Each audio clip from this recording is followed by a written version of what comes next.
Olá, bem-vindo de volta ao The Crime Reel.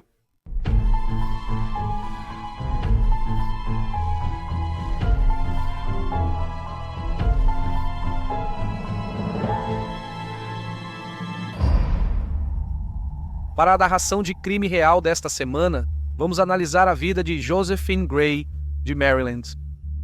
Josephine nasceu em 1946.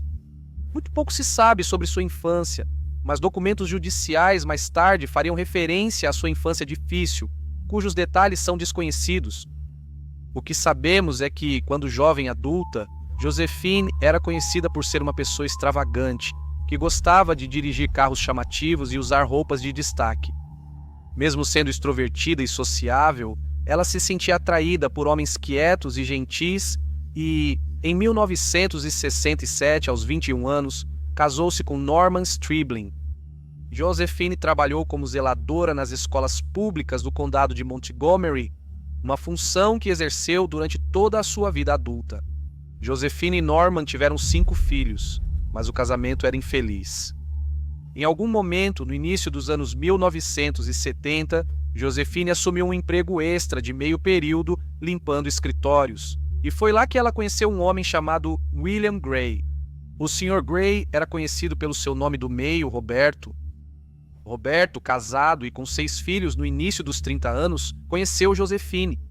Até esse momento da sua vida, Roberto era um verdadeiro homem de família, dedicado à esposa e aos filhos. Mas isso mudou assim que conheceu Josephine. Os amigos e familiares de Roberto afirmaram que era como se algo dentro dele tivesse se quebrado e toda a sua postura e personalidade tivessem mudado. Roberto e Josephine começaram um caso e Roberto ficou cada vez mais distante das pessoas que o conheciam. Ele parou de visitar os amigos e de dar atenção à família. Quando o caso foi descoberto, pessoas próximas a Roberto acharam que Josephine o dominava. Mais tarde, Francisca, esposa de Roberto, disse que achava que Josephine colocava algo na comida dele para fazê-lo obedecê-la. Francisca achou que a teoria se confirmou quando Roberto parou de comer a comida de Josephine e recuperou sua antiga personalidade.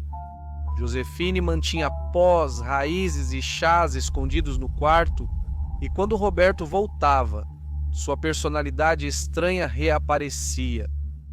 Enquanto isso, Norman, ao perceber o caso da esposa, tornou-se mais receoso de Josephine. Os boatos eram muitos de que Josephine estava lidando com bruxaria e vodú. Norman disse às pessoas próximas que temia pela própria vida e viu seu nome em feitiços escritos por Josephine. Os medos de Norman se confirmaram quando, certa noite, ele acordou com Josephine apontando uma arma para ele. Sua vida foi poupada porque a arma falhou e ele conseguiu escapar. Em 4 de março de 1974, Norman não teve a mesma sorte. Seu corpo foi encontrado em seu carro em uma estrada isolada em Gettysburg, Maryland, a pouca distância de sua casa. Ele havia sido morto por um único tiro no lado direito da cabeça, em algo que inicialmente parecia um assalto. Logo depois, 2 testemunhas procuraram a polícia separadamente e afirmaram que Josephine lhes ofereceu $5.000 para matar Norman. 2 semanas depois, Josephine e Roberto foram presos e acusados de matar Norman. Logo, todas as acusações contra a dupla foram retiradas. Testemunhas-chave ou se recusaram a cooperar com a polícia ou não puderam mais ser encontradas, e sem as testemunhas, a promotoria simplesmente não tinha um caso. As autoridades logo perceberam que uma forma muito incomum de intimidação de testemunhas estava sendo usada. Por mais irracional que possa parecer para algumas pessoas, familiares e testemunhas estavam apavorados com a ideia de que Josephine tinha a capacidade de praticar feitiçaria e vodú e, por isso, se recusavam a falar contra ela. Um parente de Norman depois disse que ele parecia sob um feitiço, coçando o rosto descontroladamente até se ferir. Quando o seguro de vida de Norman foi pago, Josephine recebeu cerca de $15.000. Isso equivale a cerca de $85.000 atualmente. Ela usou esse dinheiro para comprar uma casa com seu novo noivo, Roberto Gray. Em novembro de 1975, um ano e meio após o assassinato de Norman, o casal se casou e Josephine logo teve o único filho deles. Era o sexto filho de Josephine e o sétimo de Roberto. De acordo com a mãe de Roberto, o casamento do filho nunca foi feliz, e isso piorou quando, em meados dos anos 80, o primo de segundo grau de Josephine, Clarence Good, foi morar com eles. Clarence era adolescente na época e estava passando por dificuldades onde morava, no Brooklyn, Nova York. Josephine prometeu aos parentes que cuidaria bem de Clarence, e ele se mudou para morar com Josephine e Roberto em Maryland. No final dos anos 1980, foi relatado que Josephine e Clarence iniciaram um caso. Ela permaneceu casada e morando com Roberto, tendo um caso com Clarence, que também vivia na casa. No verão de 1990, a situação ficou insustentável. Josefina chegou a perseguir Roberto pela casa armada. Ele pulou da janela do segundo andar para escapar e correu até a casa dos pais, a cerca de 1 quilômetro dali. Roberto finalmente decidiu que já tinha aguentado o suficiente e que iria se mudar de vez. Josefina continuou seu caso com Clarencio e acredita-se que, ao mesmo tempo, ela começou um caso com um de seus colegas de trabalho. Como Normando, Roberto passou a dizer aos mais próximos que temia pela própria vida. Ele afirmou que Josefina o agrediu várias vezes e que, em agosto de 1990, ela teria o atacado no trabalho com um taco de beisebol e uma faca. Depois, ele registrou uma queixa criminal contra ela. Uma audiência sobre essa agressão foi marcada para o dia 5 de outubro, mas um adiamento foi concedido até 16 de novembro. Após a audiência de 5 de outubro, Roberto dirigia quando Josefina passou a segui-lo. Ela começou a piscar os faróis, indicando que queria que ele encostasse o carro.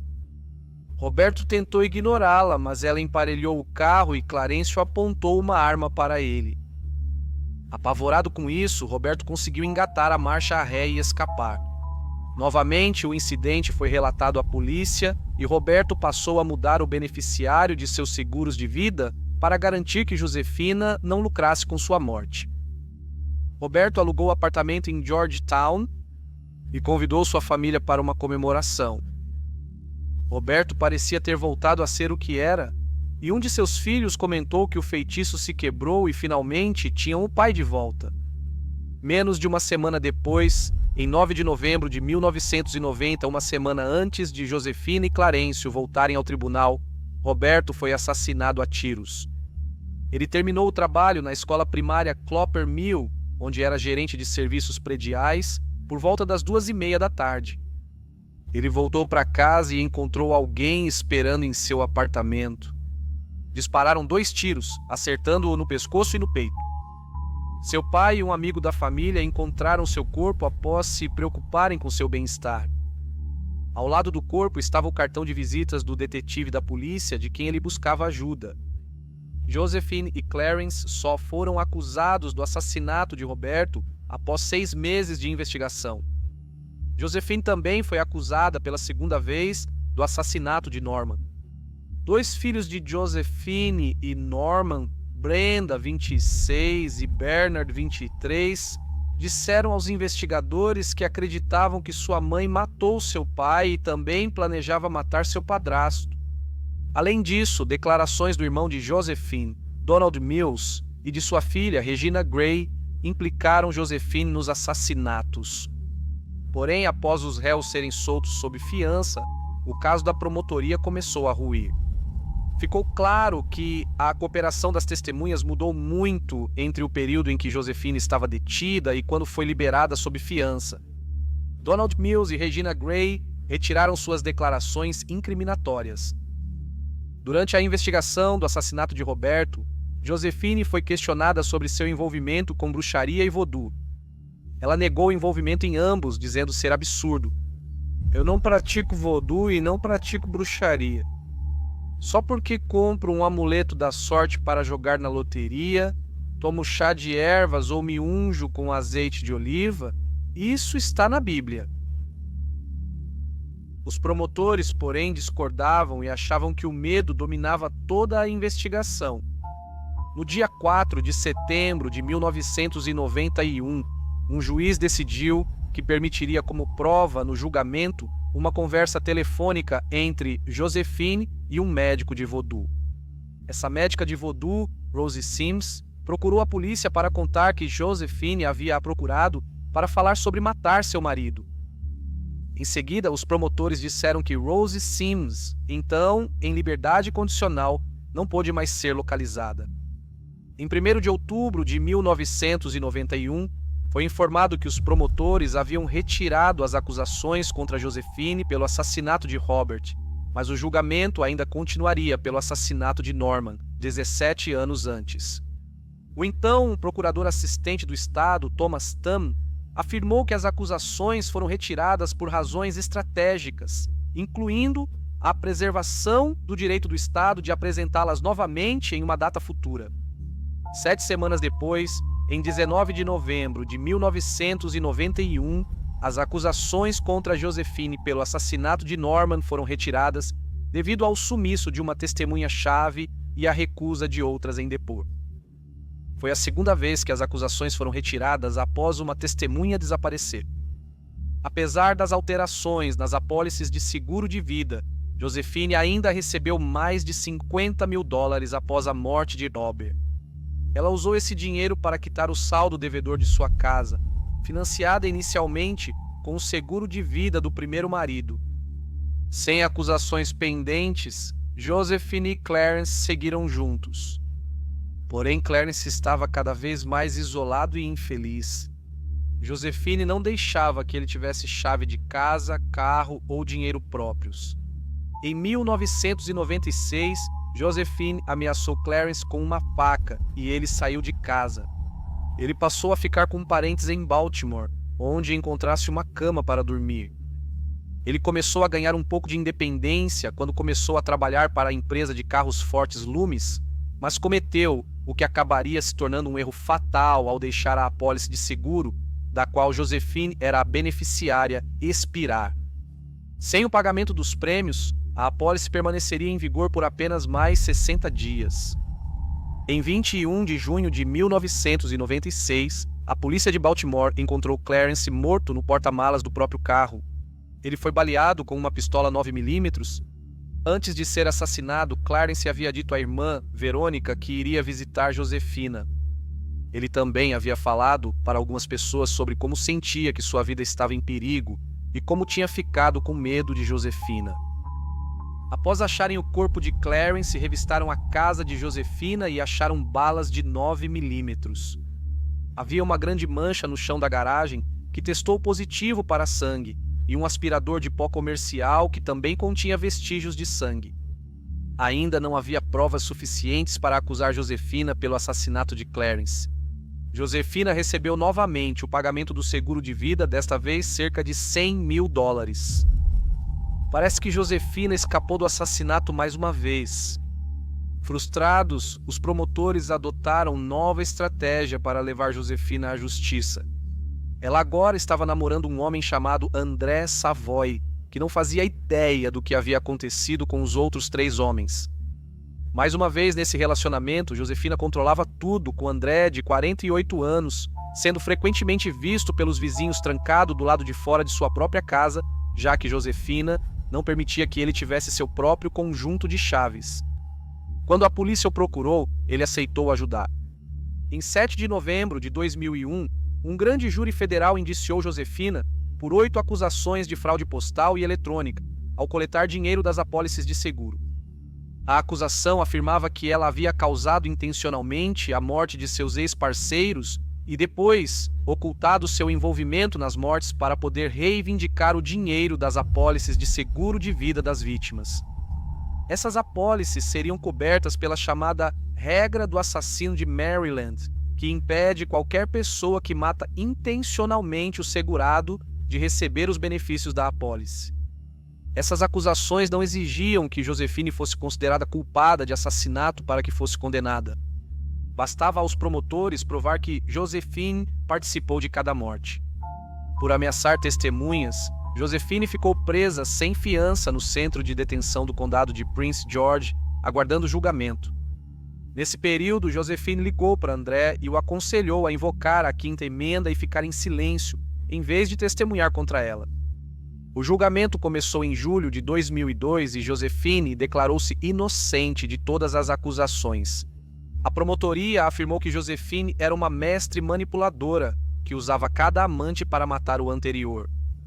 Ela foi acusada de dominar seus maridos e outras pessoas próximas com violência e intimidação. Encontraram na casa de Josephine um encantamento gravado em fita e materiais de voodoo, como uma boneca feita com cabelo de verdade. A defesa afirmou que essa mãe de 6 filhos e avó de 11 era uma sobrevivente 3 vezes vítima, alvo de constantes fofocas, rumores e insinuações. Eles disseram que ela recebeu seguros de vida, aos quais tinha direito, para dar uma vida melhor aos filhos e netos. Eles continuaram afirmando que muitas das testemunhas da acusação haviam se envolvido em disputas de seguro com Josephine ao longo dos anos, e grande parte do caso da acusação se baseava em depoimentos ouvidos mais de 20 anos antes. Após 3 semanas de julgamento, o júri declarou Josephine culpada de todas as acusações. Ela foi posteriormente condenada à pena máxima por seus crimes, 40 anos de prisão. Ela não demonstrou emoção ao ouvir a sentença, mas fez uma declaração por meio de seu defensor público, mantendo sua inocência, afirmando que deposita sua fé em Deus como uma força superior que sabe que ela não cometeu nenhum crime ou fez algo errado.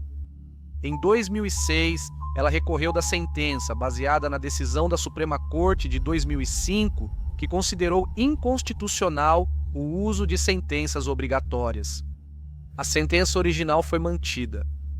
Atualmente, ela está detida no Federal Medical Center Carswell, uma prisão federal em Fort Worth, Texas, e sua data mais próxima de liberação é 26 de fevereiro de 2037, quando ela terá 91 anos de idade. Isso conclui o caso de hoje. Gostaria de agradecer a Renée Dennis por sugerir essa história. Ela deixou um comentário no caso Jill Coit. Com a Renée, se um caso já passou na televisão, ela sempre comenta em qual programa foi. E neste, ela disse que foi no Mulheres Assassinas. Deixe seus comentários abaixo, curta e inscreva-se. Obrigado por ouvir o The Crime Reel. Fiquem seguros, até logo. Josephine Gray às vezes é chamada de Rainha do Voodoo. Até logo.